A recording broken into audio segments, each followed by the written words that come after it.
the Saturday Night Live 50th anniversary. I don't know how many of you saw it. I love Saturday Night Live. Obviously, it's gone through some changes through the years, and sometimes you see stuff that can be uneven on Saturday Night Live. That was kind of the criticism I read online. That's why I mention it. So what? It's a live show. Some of the sketches are funnier than others. Some of the sketches that they thought would never even make air turn into a big thing. That was one of the great things I saw in the SNL music documentary, which these are on Peacock. The thing that's screwed up, you've got to order these various streaming services to see some of this material. You can order, I'm sure Jefferson Graham would tell you, can order, who's our tech guy, some of this stuff on Peacock with a 7-day trial. You can cancel it after 6 days if you want to. But we have Peacock here, so finally there's something to watch on it. And they talk about the origin story of some of the stuff that was on Saturday Night Live, and it's really wild. I mean, I'll just give you one example. The Blues Brothers, and some of you older boys and girls will remember the Blues Brothers. It was Dan Aykroyd and John Belushi.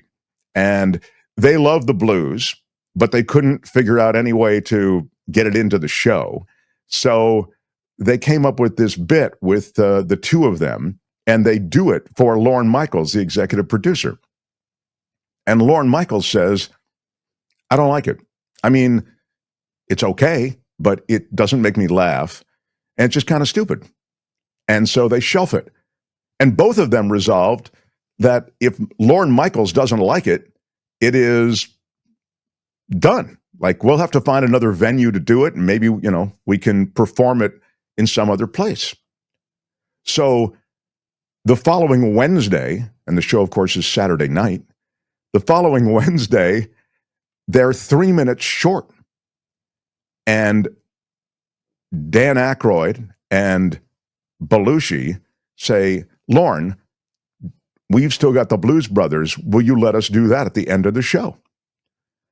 And Lorne says, well, I'm 3 minutes late. If you guys want to go out there and make asses of yourself, go ahead and do it. And that's the show. They did. And you know the rest. Blues Brothers became a huge movie. It became a franchise unto itself, and that origin story was wild. It was a truly terrific kind of ride through just the musical part of SNL. But the live show that they did Sunday night, last night, it was terrific. I mean, it featured all kinds of performers from, there's John Mulaney, Steve Martin. They all did pieces of material and they did sketches. So that's Eddie Murphy, for those listening. They did Black Jeopardy, and this is a picture of the three contestants on Black Jeopardy. Leslie Jones is back, Tracy Morgan in the middle playing a character named Darius, and Tracy Morgan is played by Eddie Murphy. And Murphy does a spot on Tracy Morgan, and it was very funny. It really was funny. And then Tom Hanks falls in at the end and makes an appearance as well. Just terrific. And then this sketch with Meryl Streep was so funny. It was, and these are, you understand, reprised sketches that have their own virality. And this was really, really terrific. Just the best. And then there was the Debbie Downer. They did that. And then Bill Murray, who rated all the update anchors. He had the top 10 update anchors, and it was terrific. I mean, it was vintage Bill Murray, who used to rate the Oscar contenders. And it was, I just loved it. I have to say, it was also nostalgic. There is Sabrina Carpenter and what's his name? Paul Simon. And they were terrific. And then Paul McCartney, as teacher Laurie says at the end, and he was terrific. And obviously, Paul McCartney can't hit the notes like he used to be able to pick them, but he doesn't care. He's just out there, And then this was the cast on stage at the end. And then can you see in the center, that's Gilda Radner's picture being held up, and it's just beautiful, really is. And that's the thing I want to mention, that, you know, there was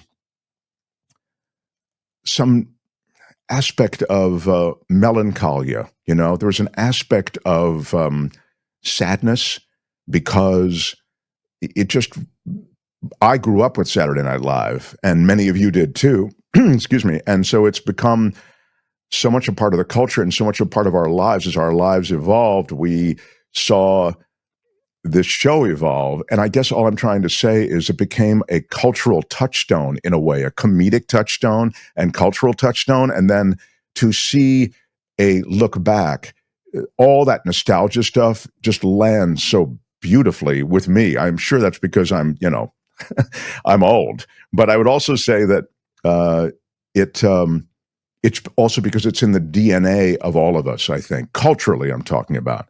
And there's the original cast, you know. There is Lorraine Newman, who was a part of the show last night, and a big part of the show. I was so glad they really included the original cast in a big way. And Lorraine Newman, I used to regularly see doing voiceover at ICM. And there they are. I mean, Jane Curtin, Belushi, Gilda, Garrett Morris came on and did a funny bit as well. Dan Aykroyd, or Danny Aykroyd as they called him, and Chevy Chase. That was the original cast.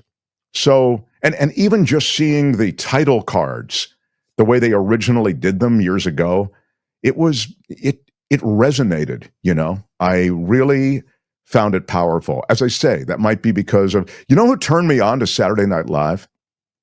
My mother. My mother turned me on to Saturday Night Live. I remember we were in the kitchen, and it's 11:30 at night on a Saturday night. And she said, I think you really would like this show. She said, I think they do fake commercials and funny stuff, and I think you'd like it. My mother turned me onto it, and she was right. I just fell in love with that show. So, Gilda was just the best, says Lady. Yeah, she was. I remember when I got the news that Gilda Radner had passed away. I was driving over the Golden Gate Bridge. I just had driven from Marin County into San Francisco, and I had to pull the car over. It was so intense on me that day. I just couldn't believe it. So sad. But anyway, there is more going on, but I was really taken by what a good job they did. Imagine having to somehow, you know, synthesize some retrospective of 50 years, you know. There's so many places to start and so many places to, it was really great. And then Jack Nicholson, who made an appearance last night, Adam Sandler. The Phineas says, Mark, when I went to CSULB, I had a chance to see Steve Martin in the late 70s. And I said, who? Yes, Steve Martin, you forget. And when I say you, I'm really meaning me. What a big part of that show Steve Martin was. Just terrific. My mom let me stay up to watch it. I was 10 when SNL started, says Tammy. Yeah. I wondered who the two hosts that have committed murder were, or was that just a joke? Yeah, there was a joke. Thank you, John Watson, who wrote that. There was a joke about, little did I know when I think back on all the hosts, that two of them would have committed murder. Now, one of them is O.J. Simpson, right? And who was the second one? Can you think of who it was, Tony?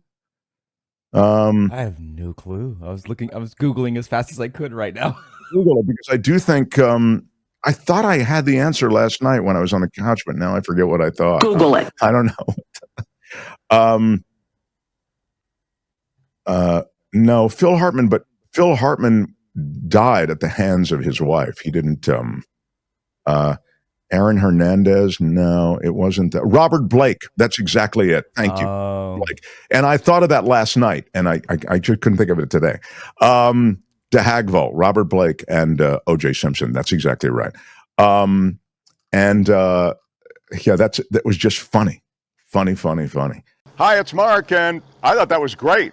Hit the notification bell. You'll know whenever there's a new video being dropped, and please subscribe to our channel to help us save the universe.